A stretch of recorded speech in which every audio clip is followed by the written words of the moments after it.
It's on right now. All right. Hello. This is another episode of the Mental Threads podcast, episode 130. I'm here with my guest, VI, if you'd like to say something. Yo, how y'all doing today? This is your boy VI, also known as Casso Banks, hailing from Wilmington, North Carolina.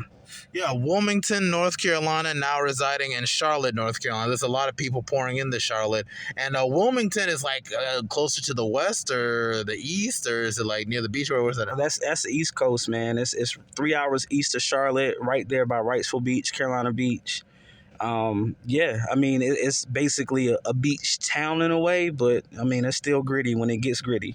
Okay, still gritty. I can't imagine a beach town being like gritty and everything of that nature. I think unless it's maybe like somewhere in Florida or stuff of that nature. Yeah, it's a stigma behind it. Honestly, a lot of folks, when you tell them you're from Wilmington, they automatically assume that you know you grew up in a big house on the water and you spent your weekends jet skiing or you know, going for swims in the ocean and whatnot. But Wilmington is very concrete in certain spots.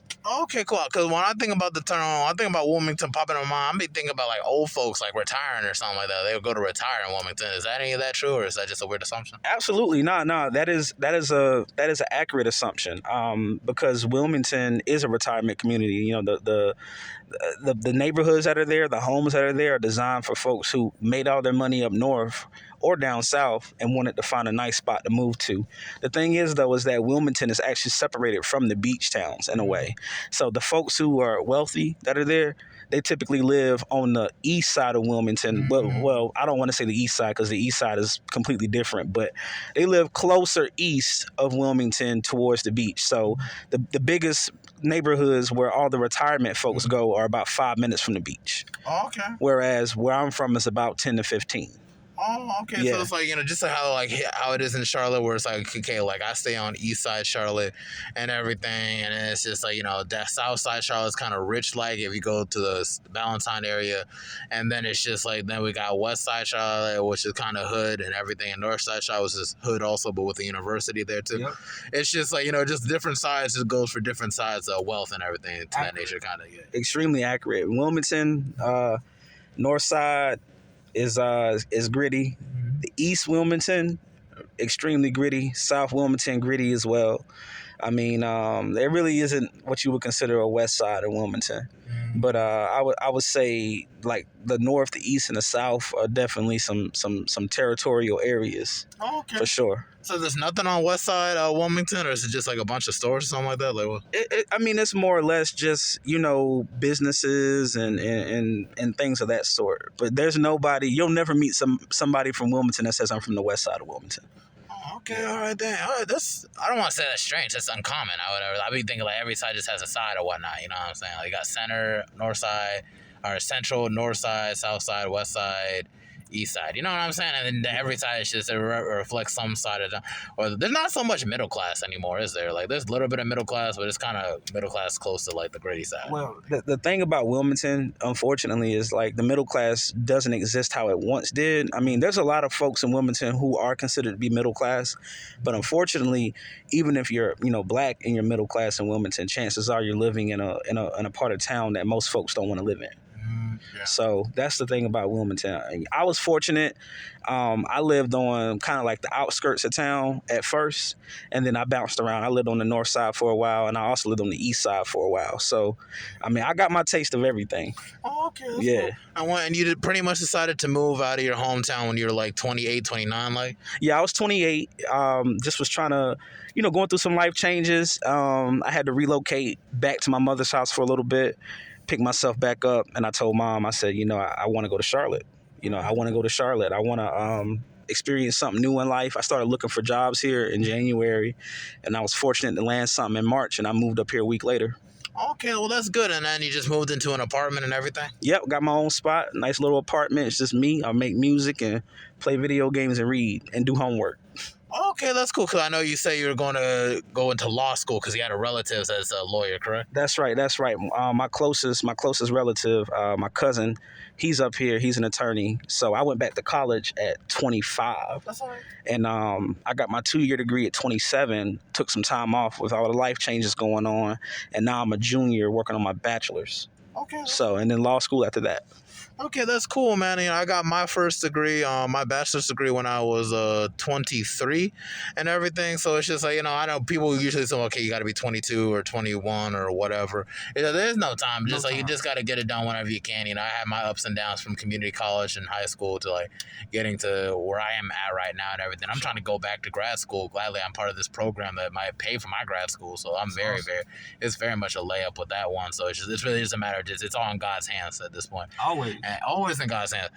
But it's like back to your transition from Wilmington to Charlotte. I know, like when it comes to, like getting an apartment and everything, do you have to pretty much put a down payment first, or they just run your credit first and then you just pay later? So they just ran my credit, and then when it came back that I was good, there's like a deposit amount, which is basically a set amount of $400, $500 plus your prorated rent for the rest of the month. So I had to drop that. At the time, I had a huge truck. I rented a U-Haul, packed everything up, drove, used my truck to tow it up here, unloaded everything in one night by myself, turned the U-Haul in, and then I went back home the next week and traded the truck in because gas was too high. Okay. So yeah, and then like the apartment hunt wasn't too hard. I looked at a couple different spots. Just tried to find something that was close to where I was working and that was rather affordable, which we all know was difficult in today's day and age. But rent in Wilmington is equivalent to rent in Charlotte with lower paying jobs. So for me to move here and look at the rent costs, it really didn't mean too much because I knew I'd make more money here anyway. But yeah, it was an easy hunt. It was easy to move in, and it's been smooth sailing ever since. Okay, I always wondered everything because I'd be thinking about like maybe looking for apartments out in the DMV area because that's how I'm trying to relocate. Like I said, I want to go to grad school. My grad school choice I want to go is Howard University. Plus, my father was thinking about hooking me up with some Nigerian guy that can hook me up with like a room out there. But this year's been so crazy for me and hectic, so I had to stay in Charlotte a lot longer than I needed to, and stuff of that nature. My credit score is pretty fair right now. It could get better. I just got to pay off some debts and maybe like elevate a little bit more. And it's just like before I even move to DC and everything, I gotta get like certain furniture and everything I want to bring in. So I'm thinking about like maybe like as soon as I get it like one by one, maybe I can get a piece of furniture every month, and then till the fall of 2023. You know what I'm saying? Do it smart. You know what I'm saying? And just let it just kind of sit in the storage facility for a little bit until I actually move and everything. It's just gonna be like a step process. But that's like my plan. So am I overthinking it, or is it just like, well, it's not that simple? You're not overthinking it at all. At one point in time, I was actually a homeowner, and one thing that my real estate agent told me is folks will buy a house, and then when they move into it, they don't have money to get furniture. She said you never want to be house poor. That's what she considers that, having a house with nothing in it. So do it that way. I mean, it's always good to piece things together. That's how I pieced together all of my music equipment. It wasn't just a quick transaction. It was more or less building it over the course of some years. Yeah, you know what I'm saying? If you can get some little itty bitty form furniture like at Walmart and everything, and then get some stuff at Big Lots, or sometimes Amazon might have something that you can kind of just put about and everything. That's cool too. And I always have them saved up like stuff of that nature because it's like the coffee tables, the dining tables, and stuff of that nature. So it's really just a matter of just me sticking with my job and then trying to find a part-time situation, but the part-time situation I got to put on hold because now I'm doing this whole program situation that's giving me no time to do any of that. So it's just like now I just have to just thug it out with just one job and everything, which is crazy. Like I was just like, you finally get a job, but even that one job isn't like everything. You know what I'm saying? It takes so much time, man. Yeah, so much. And I just want to ask, what exactly do you do currently? So I'm actually I work for Apple. Oh, okay, nice. Yeah, I work for Apple. I do that full time. I have another part-time gig with another company, just an online remote job that kind of specializes in monitoring events and making sure they go good, certain webinars and whatnot. And then I'm also a part-time student. Part-time student. Mm-hmm. And where do you go to school? You go to CPCC or UNCC? So I'm actually at UNCW online. Oh, online. Yeah, okay. I stuck there because I was when I got my 2-year degree, I transferred into UNCW, and I just kind of wanted to stick there. Okay. Yeah. And it's basically like a PWI, HBC. What's it? Nah, I mean it's just cool. It's just a regular university. Nothing special about UNCW. I hate to say that, sorry Seahawks, but it's a beach town school. So, I mean, you got to, a lot of people come there from other places Midwest, up north, down south. A lot of students that come there are there, and it's a really small it's an extremely small amount of black students at UNCW. Very small. I would say if there were 1,000 students, there might be 100 of them black. Yeah, I couldn't do that, to be honest. I don't know. I went to an HBCU, man. I'm used to just being around folk that look like me. Not saying like it's an issue or everything, but just like it was just such a plus for me when I went to North Carolina Central University. Yeah. And everything. It would just be such a culture shock if I had to like go and like I was like the minority again, because I just didn't work out for me for the past couple of years. I've always been the minority, so coming to Charlotte was actually a culture shock for me in general. Yeah. Because in Wilmington, I mean, if you're black, you're a minority. So going to school there, which I was fortunate because I've always been online at UNCW. I physically went to school at Cape Fear Community College back home. Okay. And while there, I didn't feel like I was as much as a minority, but I definitely was a minority. But, I do prefer being in the company of my folks at time, and I enjoy it. You know what I mean? But with all that being said, moving to Charlotte was a culture shock for me because not often do I walk in a restaurant and 50% of people in there are black. No. When you back home in Wilmington, my cousin who lives up here, he came to visit me before I moved up. And we walked in a restaurant and we were the only two black people in there. And that happens all the time. So that's kind of how Wilmington is. Not trying to talk bad on it or anything, but culturally, there's not a huge lot of diversity. Not a lot of diversity. Not at all. It's more homogeneous. What's it, homogeneous in regards to white folk and everything? Well, basically, but Wilmington at one point in the late 1800s was majority black, and it's the only coup to ever successfully occur in the United States of America. So there was a black mayor, there were black businesses, the black population was higher than the white population in Wilmington, and they overthrew the government in 1898. And my family actually was in Wilmington. My ancestors were living there when that happened, and we've been there for a long time. But that occurred, and thus set the motion of Wilmington becoming a predominantly white city. Okay, I feel like another state that's actually that's predominantly black here in North Carolina is Durham, like with the place I went to school at and everything. Ain't nothing. There's a whole lot of black businesses over there, and it's like it was pretty much a college city. So it was like North Carolina Central University. Plus, we're kind of in the hood also, which honestly I prefer. I don't know. At first, it's just I thought, I don't know why that's a little bit strange. You wouldn't expect like a university to be like smack dab in the hood, but that's pretty much all HBCUs and everything. And it's just like it just became part of life. It was kind of part of home in a way. For sure. In that sense. So it's just like, I plan to relocate to Durham one day. Like if I stay in the DMV area for a while, get all my degrees and everything, I want to move back to North Carolina. The first place I would consider is staying in Durham and stuff of that nature. And is there any other place you think about moving out to outside of like, Charlotte or Wilmington? Yeah. So, once, I don't know, we all got a road to walk, and when opportunities come up, I try to take them. I try to be kind of spontaneous in that, but I've been thinking about other cities, like maybe Denver, kind of going out west, or I prefer out west living. I mean, granted, I do enjoy my time in New York and in the northern cities and whatnot, but I find that if I can get to a point in life where money is not an issue, it's not an issue, but where money is in an abundance, I would say I like to move out west somewhere, maybe LA or San Fran or Denver, or maybe even somewhere in Texas. Oh, yeah, Texas is popping a whole lot now. A lot of people said they want to move to Texas because they got big houses down there and they do a whole lot of other things, especially Houston. I think Houston is a main spot. I definitely want to go check out Houston maybe for Liberian Independence Day. I think they're having a whole lot party situation going on there. So, it'd be the first Liberian party I would go outside of town for. For sure. And I definitely want to knock that off the bucket list and everything. So it's like VI and everything. What led you to becoming VI?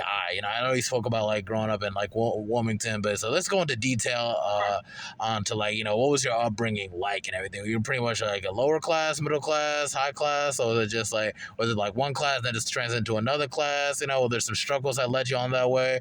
Were there some situations where you had to face discrimination, where you had to just vent out yourself through poetry or whatever? What's the origin of VI? So it's quite a story. So What led me to become VI was I was always the kid in the neighborhood who was like, I guess, wise beyond his years. So I always hung around all my boys. They want to do stupid stuff, and I'd be the main one who was like, hey, like, y'all, we shouldn't do that, or we might get in trouble. So I stayed with my grandparents. It was me, my mom, and my sister, and we stayed with my grandparents until I was about 11.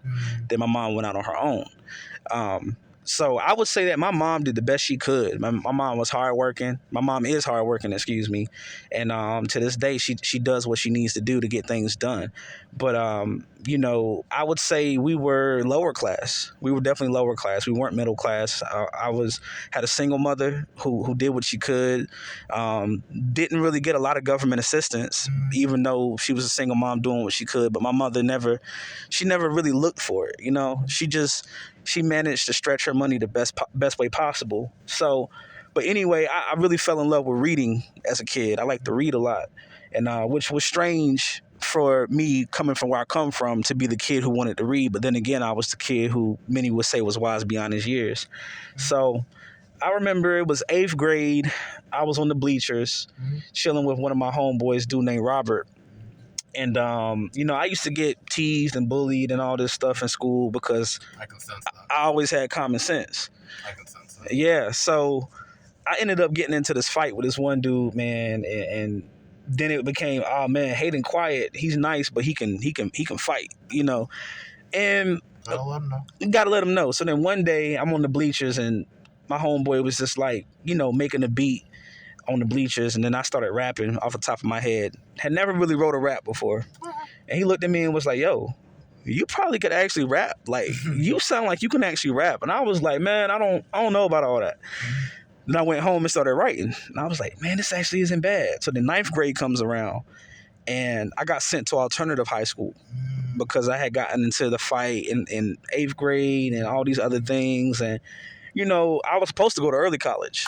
Okay. But my principal didn't really care for me. So it ultimately came down to her decision. She said, well, either I can send him to early college or I can send him to Lakeside. So I went to Lakeside for 9th grade. And while at Lakeside, I started furthering my love for rapping. So I was always mad shy about it. But then it got to a point where I started rapping and everybody was like, yo, man, you kind of vicious. And I was like, word. So my first rap name was Young Vicious. And, I kept rapping in 9th grade, started recording, had some falling outs with some other folks who were doing music. You know what I mean? And, we had beef or whatever, but that's in the past. Kept rapping, got into a lot of trouble in 9th grade. So then that's where my cousin Charles comes into play. So he's an attorney up here. So Charles comes into play. I basically was like in trouble. And one day I looked at my mom after I got suspended from school for 10 days and I asked her, could I go hang out with him? And my mom's just like, you know what? I think that's the best idea you've had in a long time. So the journey to VI begins because I keep rapping, keep getting better. So then I was like, man, Young Vicious, like that sounds kind of crazy. That name is So, but I kept going by it. And then one day my mentor who kind of was leading me on the way to rapping, his name is Ramon. Ramon said to me, hey, yo, VI.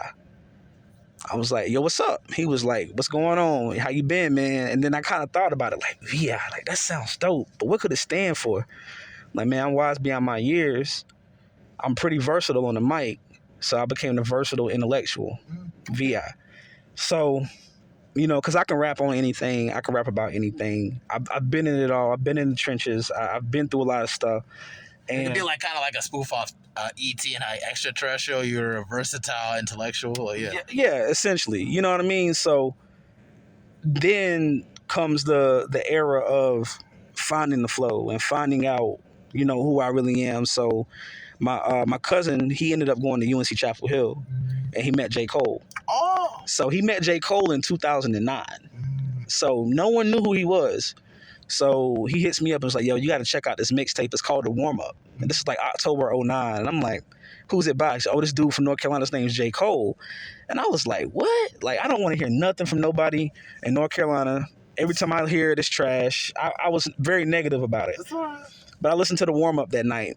And it was so good that I wrote 12 verses that night. Just I couldn't stop writing. I was so inspired. And then that led me into learning about Nas, learning about cannabis, and learning about all these other MCs that paved the way for J. Cole to become who he was. Then I started paying more attention to the producers in the game and, who were these guys crafting these hip hop instrumentals that all these rappers had blessed over the years.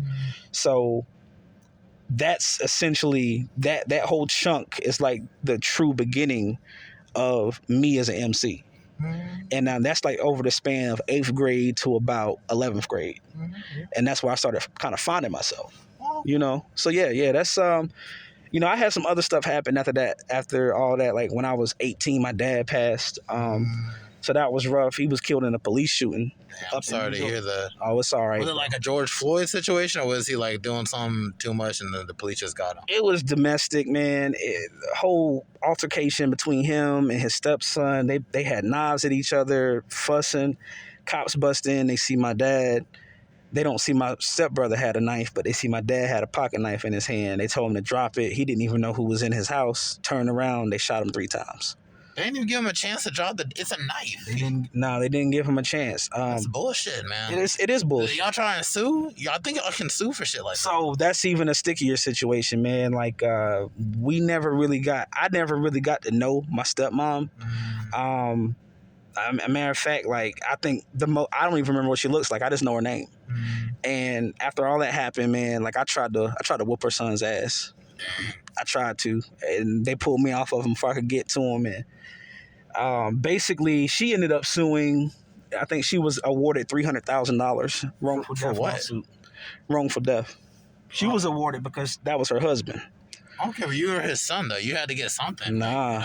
Father is a very important part of a young man's life, especially a black kid, bro. Like, even my dad was absent for a couple of years because of, the domestic issue between my mom, so he couldn't even be like, I don't want to say around us or anything. It was just a whole lot of stuff going on. Like, he lost his job and everything. It was just a lot, like, dude, like when the black family breaks down, bro, it breaks down. It does. It does. No, I didn't get anything. We didn't have a relationship for her to feel compelled to include me in that lawsuit. I didn't pursue it. I was more or less just kind of depressed, man. I was in a shocked state, and I didn't really get back to being myself until I was about 24. Dang. So like from 18 to feeling like yourself at 24. Yeah. Yeah, man, like 6 years. I feel that very, very heavy, because I got a condition that started up when I was 18 and everything. I'm still dealing with that at 24. I'm still trying to find the right care. I think the next treatment is going to be like about close to $4,000 and everything. Shit took years off my life. I had to miss out on parties. I had to miss out on so much of anything. It's so depressing.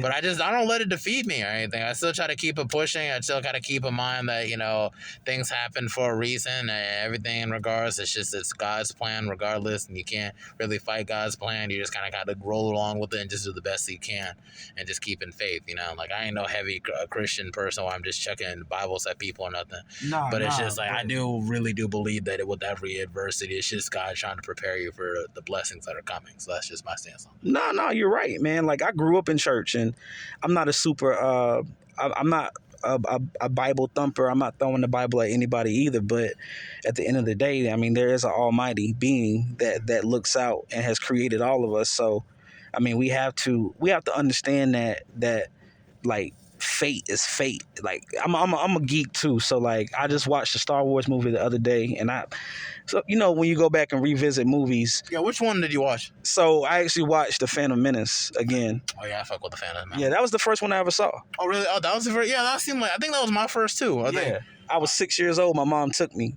And then her first Star Wars was the original, and she was 6 years old. Oh, so yeah, she took me to see Phantom Menace. And there's a part in there where Anakin's talking to his mother, and his mother says, "You can't stop the change, just like you can't stop the suns from setting." And then, like, that sticks with me, and that's why I try to tell people, like, like, there's always going to be changes in your life. Like, you got to walk this road, and there are going to be changes at different, intersections, but you can't stop it. It's going to happen, and you have to accept it and embrace it. And you have to, and now there's always a way to fight. Like, if something's got you down, it's meant to get you down, but you meant to try to pick yourself up. You know what I mean? So it teaches you, And the cool thing to keep in mind is that, you know, nothing lasts forever. Good times and bad times, nothing lasts forever. So it's like that can have you feeling kind of optimistic in regards to just savoring whatever good moment that you have and whatever accomplishments you have and being grateful for what comes positive in your life. And also, like, you know, even if you're going through a hard time, keep in mind that it won't be like that way forever. So it's just like, you know, yeah. It won't. You just got to keep pushing. Yeah. Always keep pushing. Never slack off. Like, that's what, and I slacked off for years with music, you know, but, you know, pandemic came around, life got tough for me. That's all right. And then that's when I picked the pen back up. Yeah, definitely. That's the thing. When you have a passion for something, especially rap and hip hop, you're gonna come back. And with your talent, bro, from like your projects, like Niggas Still Sleep, to Expect the Unexpected, man, it's just like, you know, I don't really know what to expect from artists when I put songs on and everything. But then when I hear your song now, how heavy boom bop it was and everything, I expect everybody trying to sound like the same now and everything. I've been kind of been a little bit of a culprit because I've been using the trap bass, you know, just to kind of be able to like connect more with like the current audience, because like that is going to be the sound for this decade. But then I want to do something where I can go back to boom bop and everything and be on top of that like this upcoming year when I get the chance and the funding to make like an EP or side project and everything like that, you know, just kind of test the waters for really dropping a major boom bop project. Because like, you know, boom bop is easy for me and everything. That's why it's like I never really go to it. I always want to be challenged there. I always felt like trap was more of a challenge, you know, because it's like you got to be melodic and everything. You got to kind of switch the flows up every time. Whereas like for boom bop, I write how like boom bop sounds. Yeah. So it's like it's always gonna go good with no matter what boom, whatever what Jay Dilla or Madlib, whatever. It just flows well with it. It's just like peanut butter, because that's all I was on growing up. So it's just like, you know, it's like it's kind of a strength. I understand because you're more lyrically gifted, but it's kind of like it's kind of a little liability in a sense because it's just like, you know, it doesn't really connect with the current unless you make it connect. You know what I'm saying? So that's the thing, man. Like, I think that this generation is, you know, when I was in high school, it was Gucci, Waka. Fuck with Gucci, fuck with that era. Yeah, I mean that era was crazy, and then mixtape every week. like it was fire, but then you got to remember, like, Wayne was dropping The Drought. You know, Wayne, every time Wayne dropped, I got hype. Another one, like, but a lot of the artists at that point were spitters who were transitioning into this era, kind of, and then that era eventually kind of took over. But, you know, I found what made me realize that, because I you know, discovered Cole, I discovered Nas, who's my favorite rapper to this day. You usually kind of discover around the same time. I don't know what about it. Like, I think for me it was Nas first, and then when J. Cole dropped 2014 Forest Hill Drive, I knew that Born Sinner came out, but 2014 Forest Hill Drive made me more interested in J. Cole. I would check out all his old mixtapes. I'm like, dude, this is like the soundtrack to my life right now. I don't know why. Cole is just so relatable. Yeah. And I mean, he's extremely relatable. The first time I realized like I was meant to be a boom bap rapper was whenever I touched this Pete Rock beat off of Pete Instrumentals. It was called A Little Soul.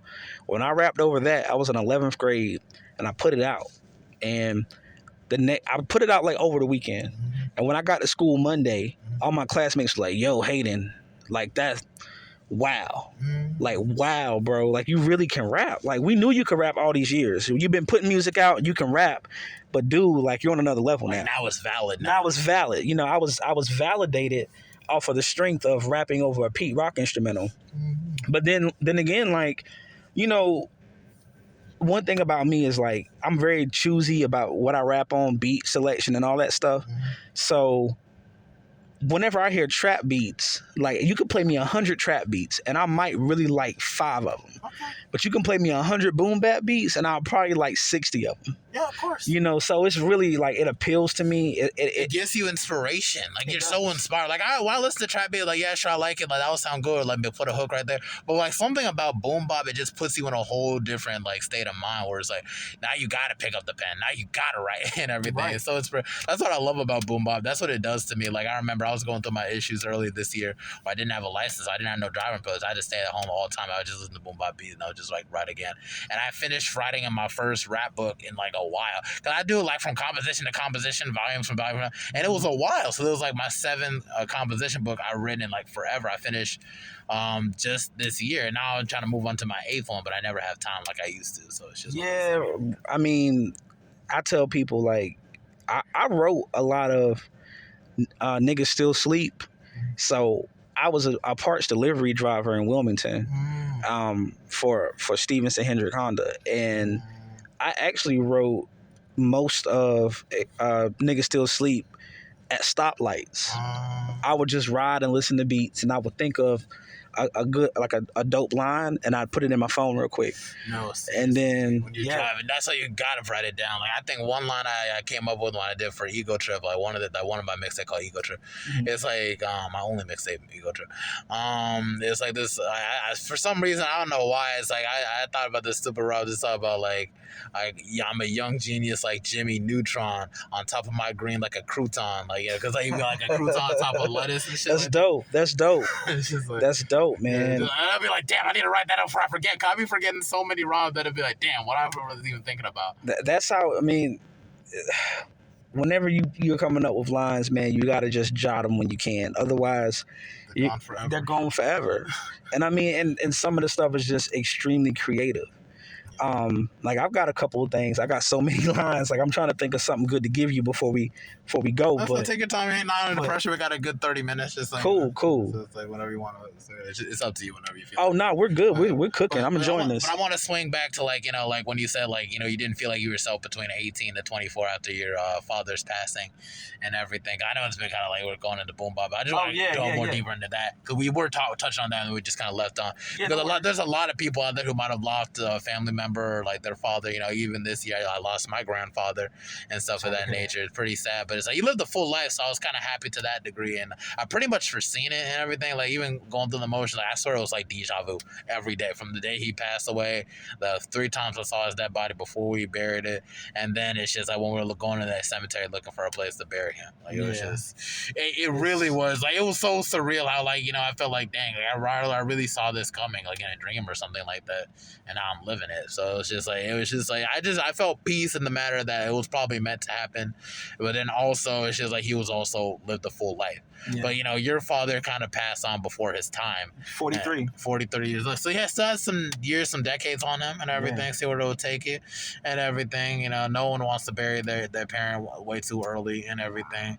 But it's just like explain how that that period in your life, how you pretty much overcame that period of life. You can summarize it as best as can. I mean, so I didn't realize it had impacted me as heavy as it did until about 6 months after he passed away.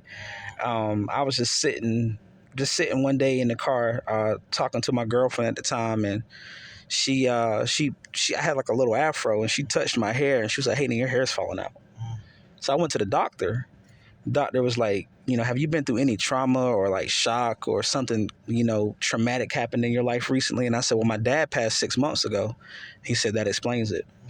So I lost hair. I gained a lot of weight. Most people lose weight. I started eating a lot, just to cope, I guess. Never really felt like myself during that time period. I was really a happy, joyous person who was cool to be around. And then I turned into this kind of like dark shell of myself. People still liked to hang around me. People still thought I was a good friend and everything. But those who knew me the longest knew that I wasn't who I was. So, it really takes time. Like, and everyone's different. Somebody close to somebody could pass, and then within 2 years, they're back on their grind, and they can get up and say rest in peace every day and go about their lives and not feel any different than before it happened. But with me, it was more or less like more grueling type of like mourning process, very kind of longevity. Yeah, and I could relate to that and everything. My condition, everything. You kind of feel like a zombie.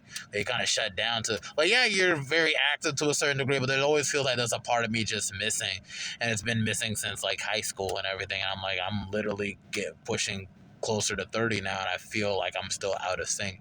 Even when I do graduate college or I do other things, and it still feels like there's a part of me that's just gone.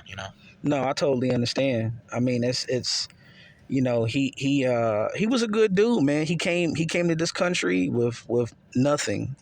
Oh, really? He was an immigrant? Yeah, my dad was not from America, no. Where's he from, like Barbados? Barbados, yeah. I had a feeling. He was from Barbados. I feel like a Barbados. Because a lot of people from Barbados go to Liberia. I'm Liberian, so it's just like, it's just a lot of y'all, the way y'all talk, it kind of blend in with our Yeah. slang. So it's like we got a laid back accent, kind of like how y'all accents is. Yeah. My dad, he was Bayesian. I'm first generation Bayesian American. So he came here, he met my mother, had me, and lived to see 43.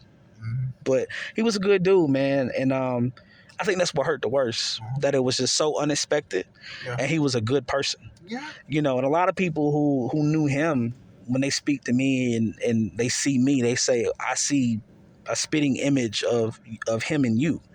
Like you're just like your dad. And my mom even said it. Like I went back home to visit, and I started locking my hair in July. And when I walked through the door, she said, "Boy, I thought you was your dad walking in the house." So that's what really was most upsetting to me, because in my mind, it made me think like, wow, if that could happen to him, then it could happen to me. Yeah, or anybody close. That's the thing that's scary about death. Is just like I didn't even expect my grandfather to pass this year. I didn't think this year was going to be that crazy. So I'd have to bury. Burying your loved ones is so crazy, bro. Because like their memories, they pretty much stick with you in your head now. You can't make any more memories with them going forward.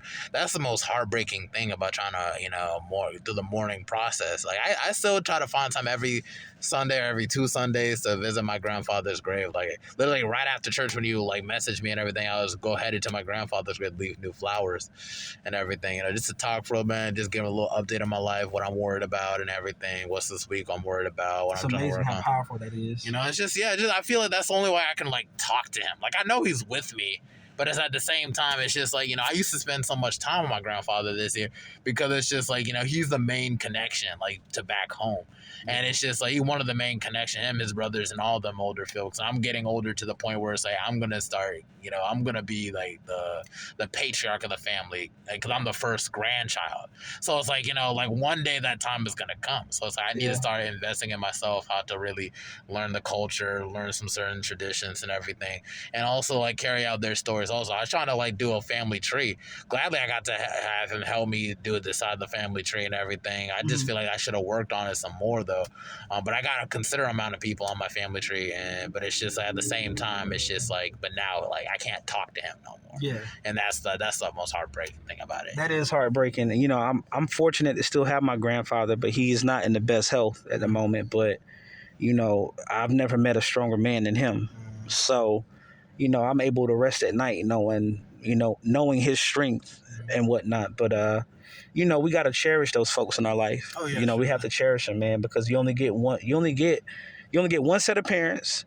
You get a couple sets of grandparents, and not everybody's always going to be around. So you have to cherish the ones who are, Absolutely. So, but I commend you for taking the time to acknowledge the importance, because a lot of us take our elders for granted. Yeah. We take them for granted. So, but they're a connection to a whole different time, man. We're in strange times now and everything. So it's like, and a lot of your elders kind of keep reality grounded in a sense, in the sense like, there's a lot of crazy stuff, love is weird, friendships is weird, everybody's weird. So it's just like, from them coming from a time where people were more authentic, you used to live more authentically, and it's just like, if you want to have multiple baby mamas, okay. But it's like, you didn't really have to try and soup anybody, it's just a different time back then, where it's like you can go out for a party and get into a fight and that'd be it. But now it's like things are so weird now, where it's like people do the absolute most for nothing. I think, and it's just weird. You need guidance. I think one of the main problems with today's society is that there's just too much access. And like, granted, knowledge is power, but you can be in a committed relationship with somebody, and there's Instagram, Snapchat, Facebook, all these different platforms. And there's somebody else who has access to that to your person, whether it be through a message or a video call or what. And then it's up to them to do what's right. But, nowadays people love attention and the hypergamous nature of things now, where it's like there's always something better. Nobody wants to settle and be happy and content with what they got. So it's like, it's just like they think they're going to get something better. And next thing you know, they're fucking with a psychopath. Man, you preaching to the choir, bro.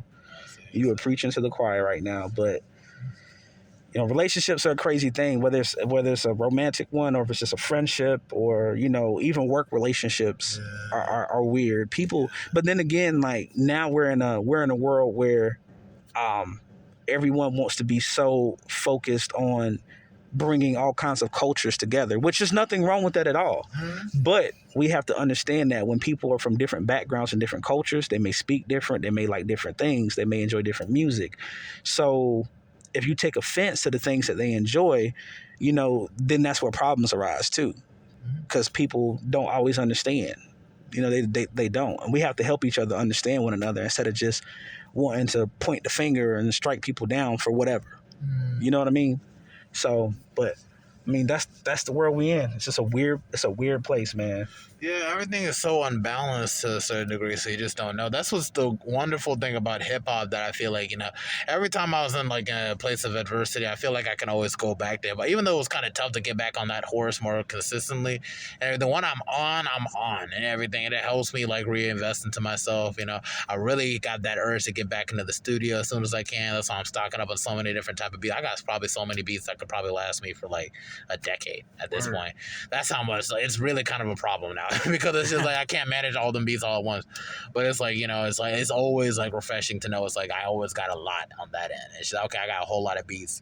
I'm investing in myself. So it's like next time I get into the studios, I ain't got to look for beats or nothing. It's already on the flashcard. I already had the stuff picked up for the next projects and everything. So it'd just be a matter of just me writing the songs out, getting it done, and then getting the funding to go, while also trying to find funding for my whole next treatment and everything, getting that shit out the way so I can really focus entirely on music. It's just like I thought I was gonna drop a lot of songs this year, but it's still like I gotta put that stuff off until next year. So it's just that. What you ever had setbacks and everything with music and everything? Yeah, I've had setbacks with music. I mean, I'm sitting on a project right now that I got to get finished up, and it's been under construction since 2020.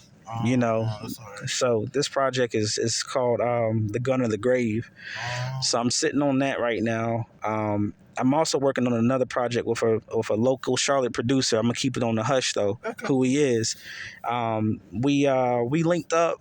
He gave me quite a bit of beats, and he's dope. He's incredible. I mean, and mainly just has a true love for hip hop. I mean, there are some people who do it because they want to get rich or famous, but then there's us who do it because we love it. Yeah, and it's healing. It's like it really helps heal us and everything. It's very therapeutic and really helps us carry through a lot of our hardest times.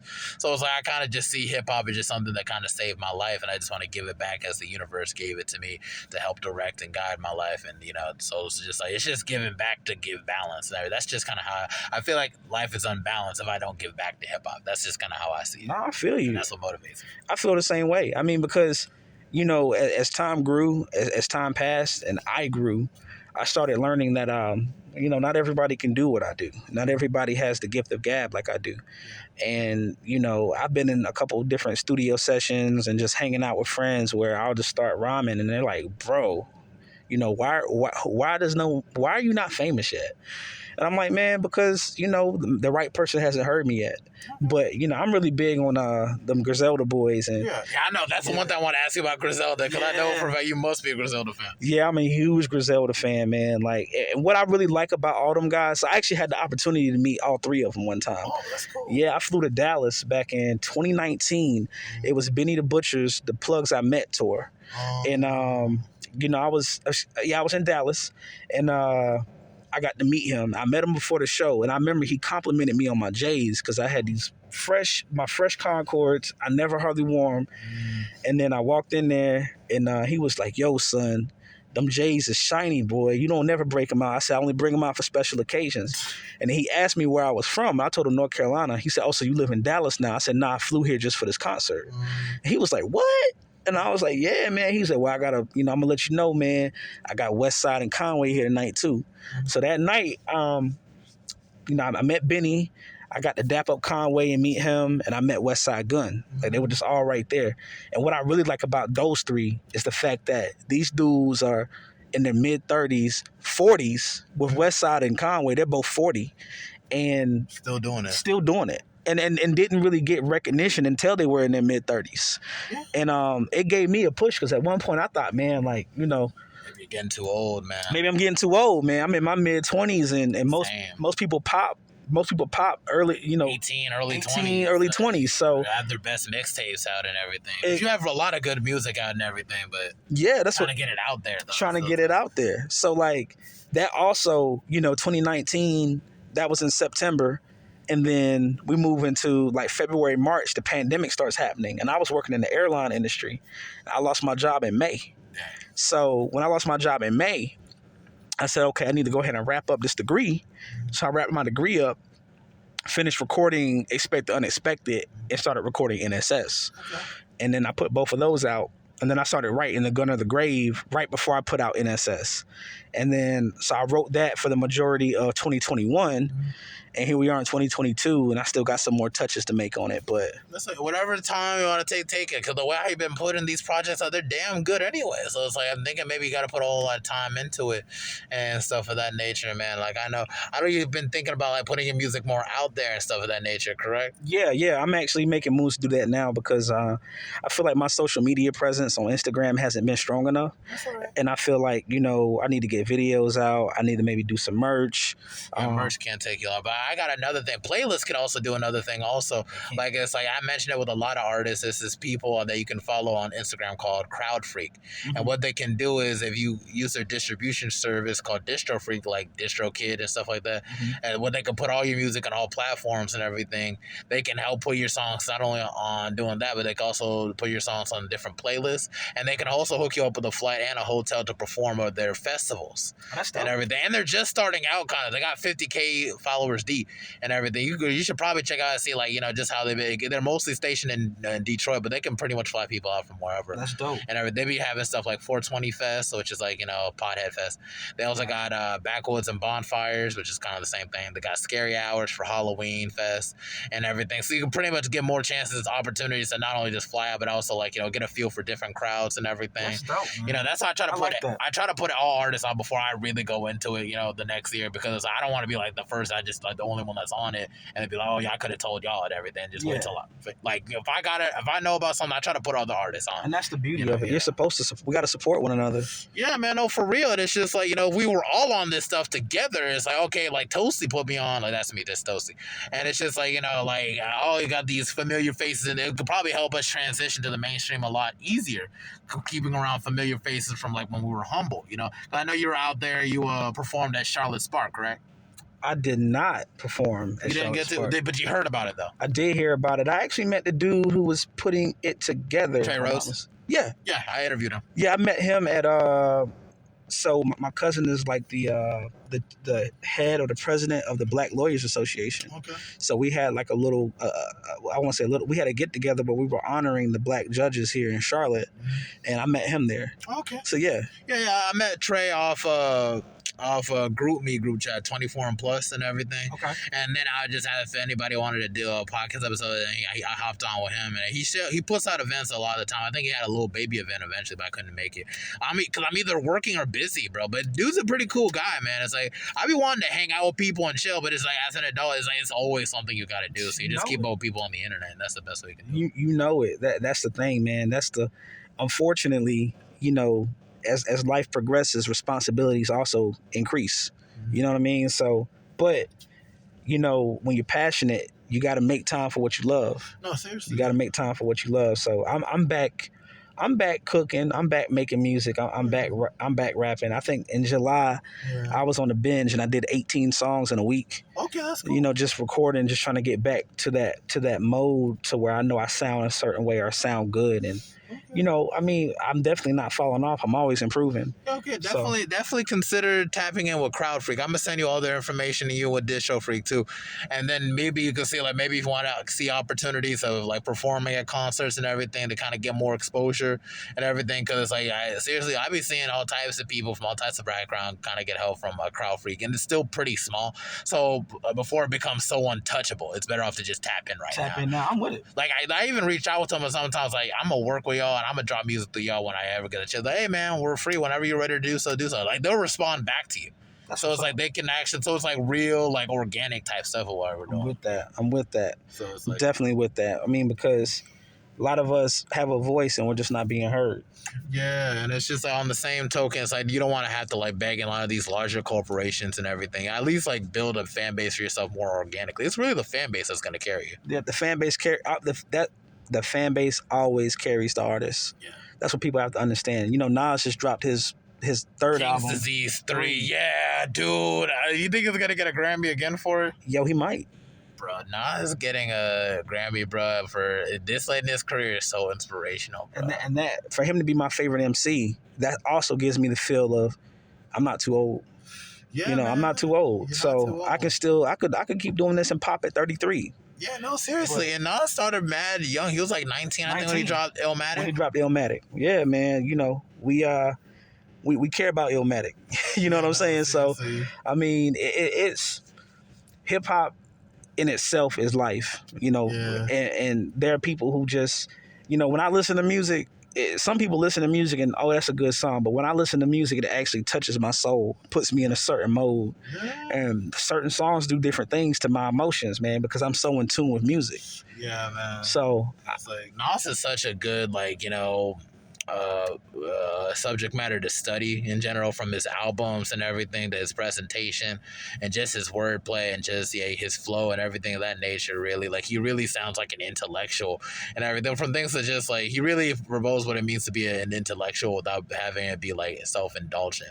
And that's the one thing I really like about like Nas and everything. Like, he could be able to tell a story, he could be able to break down certain messages without it being like pressure so hard and everything. Like, from It Was Written, one of my favorite albums and everything, Illmatic, Stillmatic. It Was Written was my personal favorite and everything. I added the Nas genre and everything, and it's just I can't wait to even listen to him again. And now I'm getting hyped to listen to him again, and like, cause I gotta put him on in the background somehow, because it's been a while since I listened to my uncle in a while, man. That's my uncle.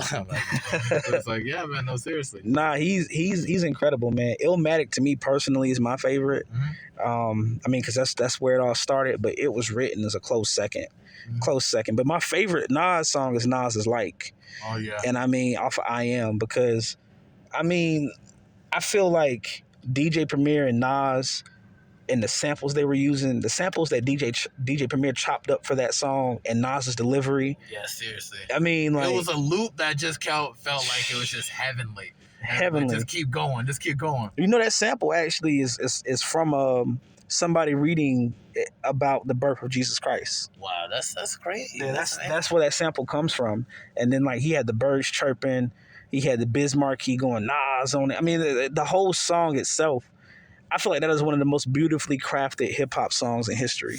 Yes, definitely something to study for real. If you want to just really make a song where you can just jump onto and just the way how y'all talk is like, how did it start again? It's like Freedom of Jail, clips inserted, the baby's being born, same time my man is murdered, the beginning and end. Oh my god, fucking dude, that is so hard, bro. To start a song that way, I mean, like, yo, it blows my mind. Every time I hear Nas, it's like it blows my mind. I'm thinking it's impossible to start off lyrically, but it's just like, dude really just came with it so smooth, but so, like, you know, combustive. I think that's the term I'm trying to, like, explosive.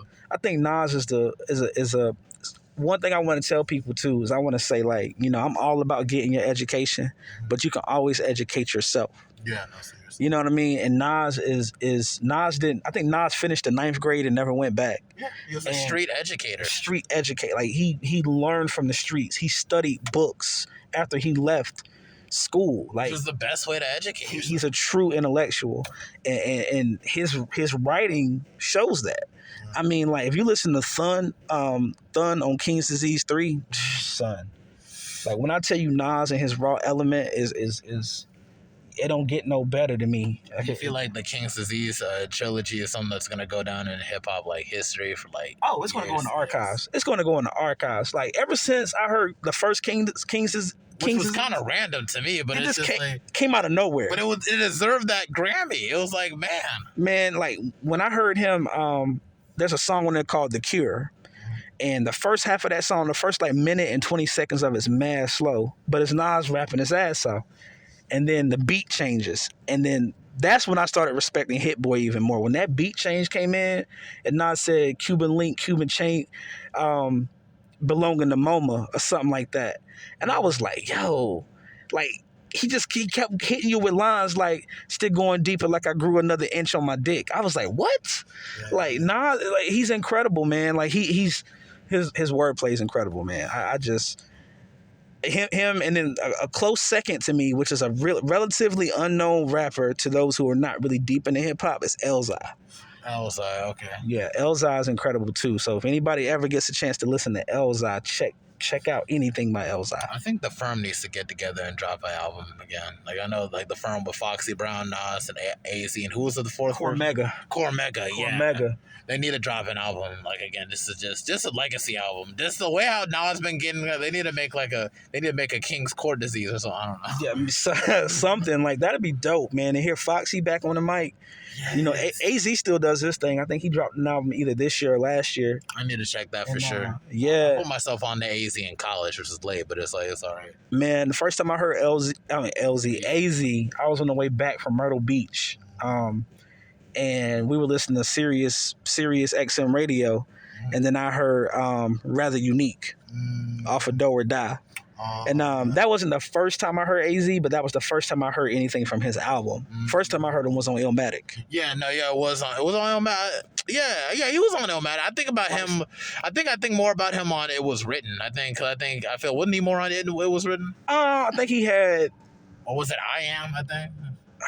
Watch them niggas, it'll be close to you. No, that was just Foxy Brown on it. I can't remember what he is on. I feel like he was just on Affirmative Action. Yeah, Affirmative Action. He was on Affirmative Action, and Nas wrote Foxy's verse for that song. Hey, Foxy delivered. Look, Nas wrote, what's the name of that song? Getting Jiggy With It for Will Smith. Yeah, I think I heard something about that. Nas wrote that. Like, Nas, come on. If you listen to the first bit of Will Smith rapping on Getting Jiggy With It, you can hear elements of Nas. You can hear elements of Nas. And it's dope. I'm sorry. Like, some people don't like him. A lot of people don't understand him. What's Will Smith? Oh, Nas. I mean, I like him. I always fuck with Nas and everything. You know, Will Smith, I mean, I can take it or leave his rap. That's summertime. That's summertime. It's timeless. Yeah, summertime, timeless music. That's what Will Smith is. I'm waiting for this summer just because I'm thinking about that. Summertime. Yo, man, look, you can't go wrong with it. That song is such a 90s vibe, bro. Like, I swear, bro, this is like that whole era, man. It's just, especially Big L and everything. I know Big L is definitely like Cool G rap and everything. Cool G, Big L. Oh, my gosh. Big Pun. Pun was a beast. Beast lyricist. Beast. Well, you know what really gets me in the mood? Like, what really like just gives me energy to want to rap? DMX. Like the whole Woodstock performance and everything. DMX. I put that on my playlist for when I work out and everything. Just like he has some extra energy in, bro. Man, DMX is also just a dope. Just a dope lyricist. I've really been like on Tribe a lot lately. Yeah, Tribe's good. And you ever gotten the De La Soul? I feel like I need to get in more. De La's dope. De La's dope. Their music is just hard to listen to because of the publishing stuff that went on. But I haven't really listened to a lot of De La, but earlier on when their music was more accessible through other outlets and stuff, I'm talking like 2010, 11, I got into De La. And I started kind of, experimenting. But also what led me to listen to more stuff like De La and like Brand Nubian and stuff was when I first met Ninth Wonder at 17 and talked to him for a little bit. And he just was like, yo, man, you should listen to this. And I was talking to his one of his homeboys. He was like, yeah, man, check this stuff out here. Like, this is the essence. I like how you just nonchalantly just put like, yeah, I met Ninth Wonder once. Oh, man. Like, yeah, I met Ninth Wonder once. He told me this. Didn't even explain the content, how that happened. But. Oh, man. So I met Ninth when I was 17. He came to Wilmington to do a show, him and Rhapsody. And I remember I was at Gravity Records and I walked up to him to hand on my CD. And he was like, yo, you got a case or anything you can put this in? Because I was like freaking out. Like I didn't have no sleeves at the house, no cases. So the dude that owns Gravity, Matt, gave me a case. I handed Ninth the CD. Apparently they listened to it on the way to the venue. And Rhapsody was like, yo, he said, Ninth likes what you do, man. You're dope. And I was like, cool. So then that already getting signed off by so many artists, already getting brushed off by so many artists, from West Side World to a freaking Rhapsody and Ninth Wonder. That's good. That means you're on the good path. Didn't mean to cut you off. I mean, when I was 15, a lot of people don't know who this is, but Maserati Fox. He was one of 50 Cent's homeboys up in New York. And he had a record label called Dumb Out Records. Maserati Fox wanted to sign me at 15. But, my mom was just basically like, hey, then you got to go to school. You got to focus. Like, you can't be signing a record deal at this time. You think you can tap in with him now? Well, unfortunately, Maserati Fox passed away in 2000. Dang. I feel like it was 2014. Oh man, that sucks, man. Yeah. That sucks. It was a shooting in New York. So yeah. Yeah, it was Jam Master Jay was one of the 50 Cent's homies that got killed too, man. Jam Master Jay got shot in New York as well. He did. Yeah. Man, that sucks, man. I mean, that's especially with Phillies. I mean, it's I brush shoulders with a lot of people in the music industry. You know, Crisis. That's good. Ninth, Rhapsody. I've met. Some of the people that work with them, Westside Gun, Conway. You know, I know a dude that was filming videos for Benny and 38 Special and Flea Lord and you know, all these different people and filming videos for Estenac out in Boston. Like, you know, I brush shoulders with people, but I know the time is going to come where I brush shoulders with the right person. Oh yeah, surely, for sure. But instead of waiting for like brushing shoulders with the right person, just wait until just keep trying to build a fan base. Oh, for sure. Cause I mean, your music is already dope. That's the cool thing about it. It's already dope, and it's only gonna get doper. So it's like for me, I'm working at like I'm trying to be as more refined as an artist over time. You know what I'm saying? Like it's just like that's just maybe I can send you my mixtape. You can be able to critique it on your own. Cause I like to hear like what other people's opinions are. I'll definitely text it to you.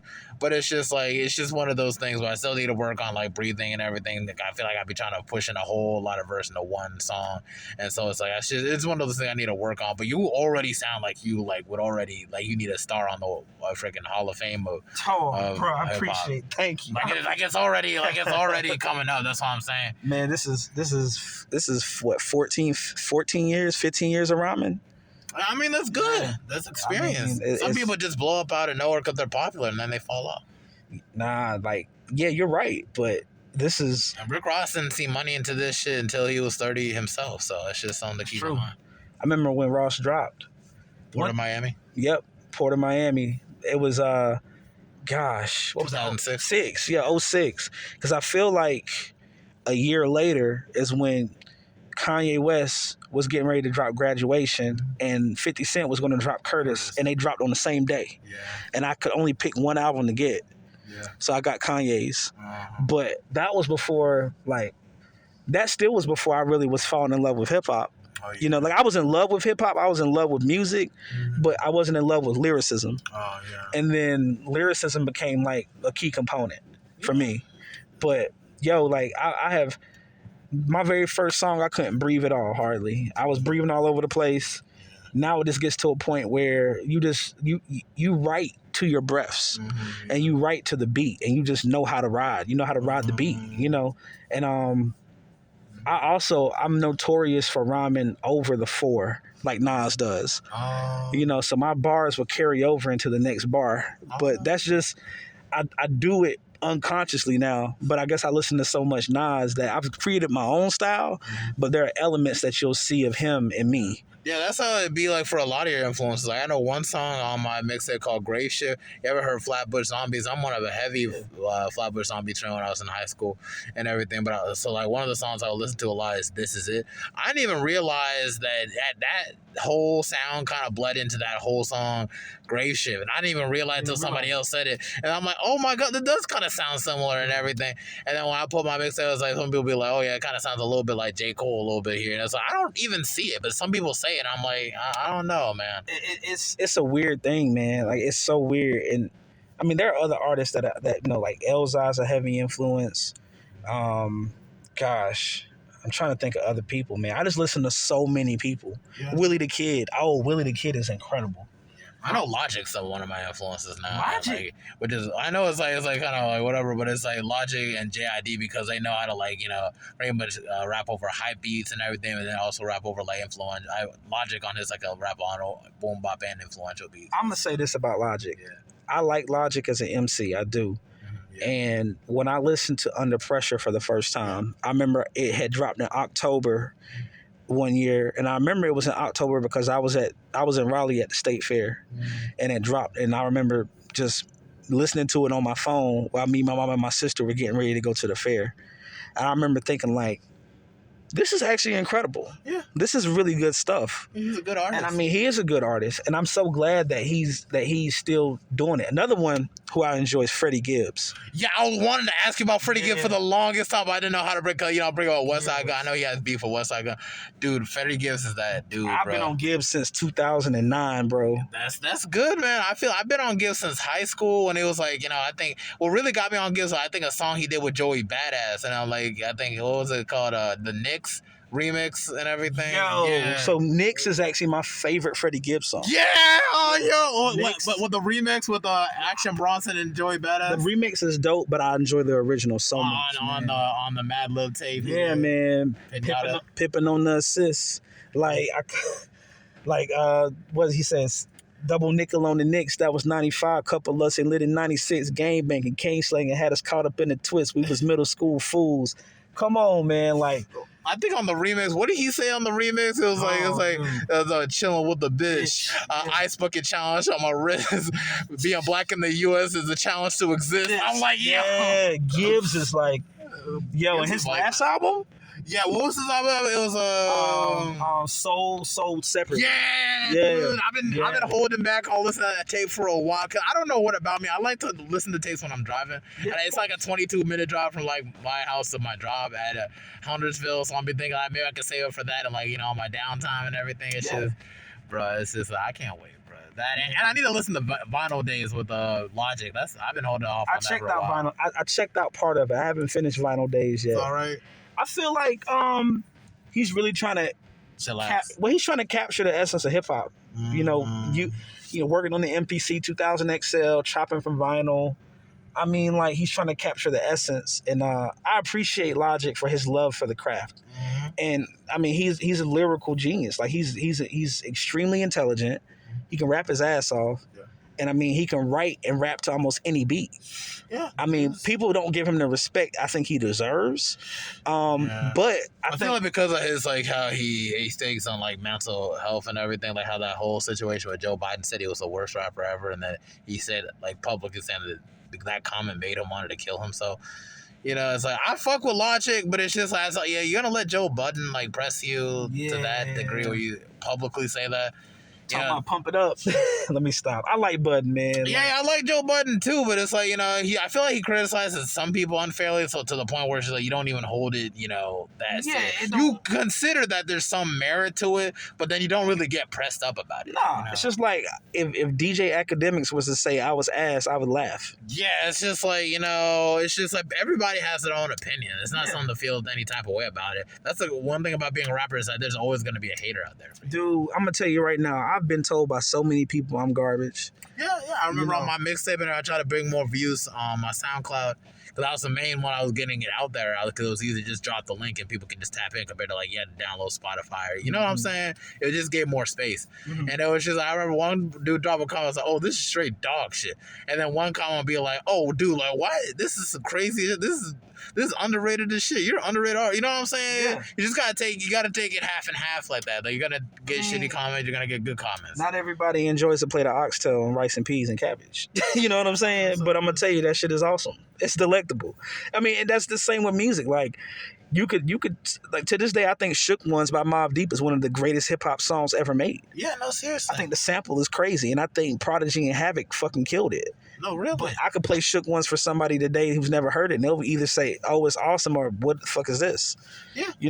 Or they reminisce over you by Pete Rock and CL Smooth. Yeah. So, and everyone's opinionated. Everybody's opinion. That's the greatest thing about hip hop is that it has a life of its own. So many different faces, so many different trends, so many different flavors and everything with the songs and the mixing. Maybe some rock here, some country here, some whatever. There's always something to be sampled. It's there's a sense of a universal expansion to it. It's infinite. It just goes on forever. It's true. And everybody just kind of has their own little patch in the quilt of it. That's what I really love about hip hop and everything. But we've been reaching pretty close to the hour. We pretty much jump over the hour for a while ago. And then we got to end this episode. I'd like for you to show up at season 3, and I'd like for you to check out the whole Crowd Freak situation I'm gonna send to you on IG and everything. I really do appreciate you for hopping on the Mental Threads podcast, but we're about to come to a close very soon. Do you have any words you gotta let the audience know before we go off? Oh, I just want to say I appreciate you for having me, and everybody listening, just check me out on IG. That's LST1NE. check me out on IG, and there's a link there you can follow. Tap in. I'm on Apple and Spotify. More to come. The Gun of the Grave is still in the works, basically 90% complete, and another couple projects on the way behind that. Yeah, when it drops, dude, let me know, bro, because you already got a fan right here, bro. Like, I messed with that song, bro. I'm in that car bumping like, ain't no way this dude right here. But it's cool, man. That's just the wonderful thing about hip-hop. You always bring something new. That's what I love about doing this podcast. I get somebody on and everything. We can just talk about hip-hop, all sorts of things. This is one of the more finer episodes, so I appreciate you for hopping on. I appreciate you having me. Episode 130 and everything of the Mental Threats podcast. We're sewn in, and now we're sewing out.